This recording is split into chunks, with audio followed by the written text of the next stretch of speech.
Hey, I'm Sparkorion. I'm 35. I'm the mother of five. I'm a California native who transplanted here to the DFW, and I have borderline personality disorder. Bruised but not broken, still here and still open, looking for you, to you.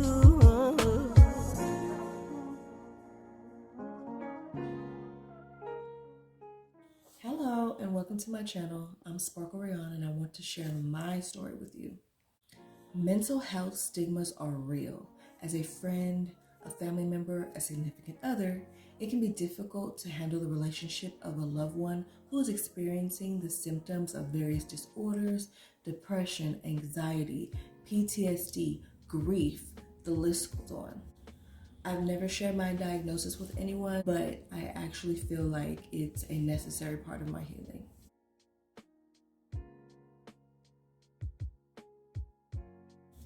I was 25 years old, my marriage was in shambles, and I had just separated from my husband and moved out with our 3 young children. I ended up staying with a close family friend for a period of time while I was trying to figure out what in the world I was going to do next. My ex-husband and I were navigating the murky waters of our separation. Not too long after we separated, we ended up in a terrible car accident that involved us and our 3 young children. I decided that it was best to start seeing a therapist so I could start working out some of the junk. I found an amazing therapist, we'll call her VS, and VS came highly recommended by my then best friend. VS was both a family and marriage therapist. Her technique is definitely more holistic, and our modality of therapy was talk therapy.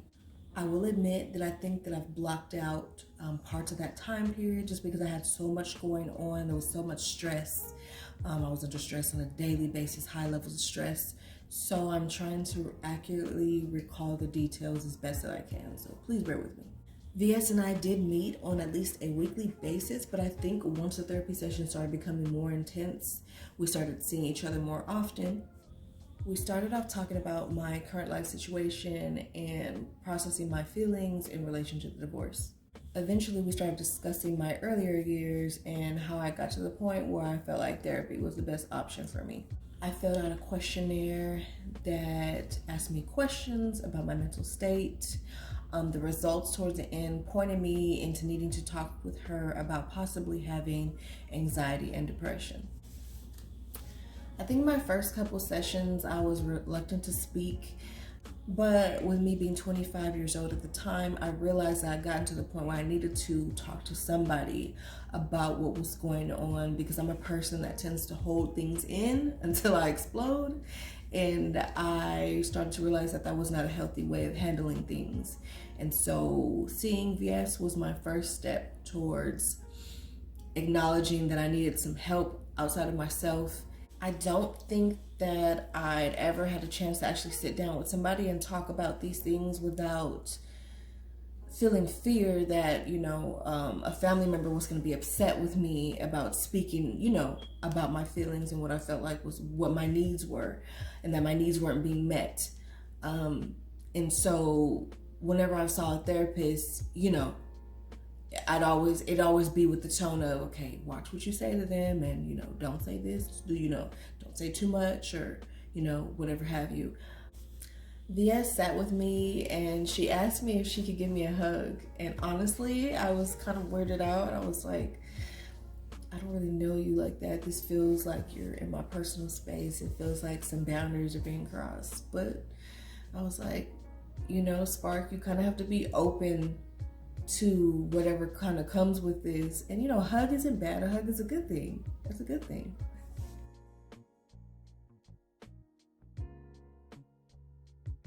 She hugged me. She was like, it's okay, relax. She just cooed at me and like stroked my hair and it felt very motherly. And that made me feel weird too because I'll be honest, like me and my mom didn't really have that type of relationship where, she just came and like hugged on me and stuff like that. So that was just weird to me.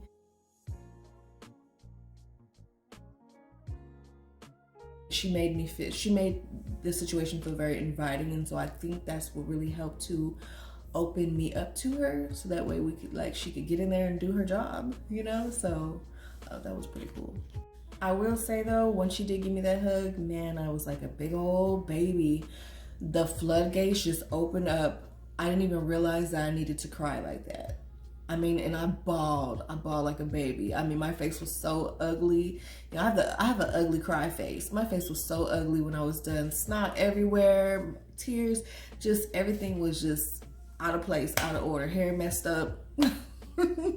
It was a whole mess, and she didn't even care. She just like wiped my face. It just felt very motherly, and like I didn't realize that I needed that hug. It was just a hug, something as simple as a hug. I didn't realize I was carrying around so much. Like I was able to loosen up, and like, you know, you carry a lot of tension in your shoulders, in your neck area, even in your jaw, your mouth. You know, I know when I'm carrying a lot of stress, I tend to bunch my shoulders up, and like my tongue will be stuck to the roof of my mouth, and my jaw will be clenched really tight, and it's stuff that I don't even realize that I'm doing until my neck starts hurting or my shoulders start aching. I'm like, what's going on in life? I have to remind myself, Sparkle, relax. And so then, you know, I just focus on each body part and just relax it from my head to my toe, and that makes me feel better. I think I cried for like 30 minutes. I cried so hard. My failed marriage, the emotional and mental state of my children, my guilt as a mother for not being able to manage my mental and emotional state better in order to give them the family that they deserve. It took me years to loosen up on that guilt. I finally, recently, now just started realizing, you know what? Instead of like being angry about, you know, what was or what happened, or, you know, it's time to start like repairing yourself from the inside.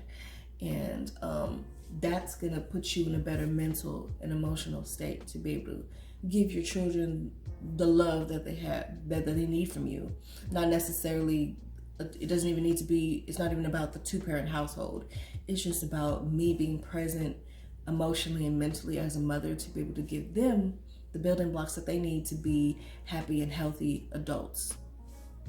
I cried for feeling abandoned by my husband, feeling abandoned as a daughter by my mother, who wasn't there for me physically, mentally, or emotionally to teach me how to be a better wife and a better woman. Feeling balls of anger and frustration at my grandmother, my mom's mother, who raised me for 6 years, but neglected my mental and emotional state and contributed to the reason why I was even here in this dark room with this stranger that I had just recently met, crying from the depths of my soul from so many years of built up anger, sadness, guilt, shame, turmoil, and emptiness. For a young child to experience those emotions and not be able to put a name to them. Now, don't get me wrong. I've never been that person who feels like she has the hardest life. I know on my bright days that I have so much to be thankful for. And I know that there are people in life that have been hit harder and deeper in every capacity. What I have learned though is over time that I've stopped feeling guilty about my own personal struggles. That my story is just as valid as the next person, because my traumas and demons have been extremely debilitating and have caused me to struggle in so many areas of my life for a very long time.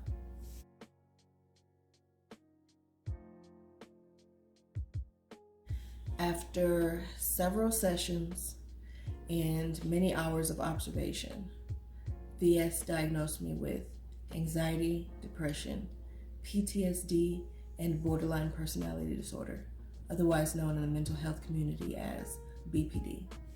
For years, I refused to acknowledge the latter diagnosis for fear of being labeled or stigmatized. I don't want people to think that I was crazy. You know, I tried my best to manage it. I was not managing it, it was managing me. And it's like the further I tried to push it away, the more it became a problem in my life.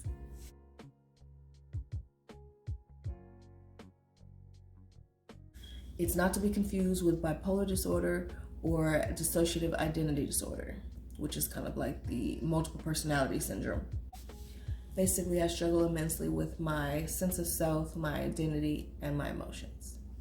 It is believed that BPD is caused by a mixture of environmental and biological components in the early years of child development.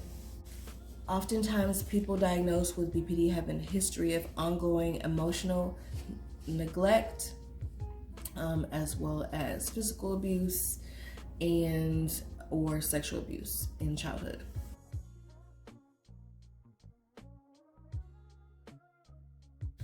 I actually have all 9 traits of BPD. You have to have at least 5 in order to be diagnosed.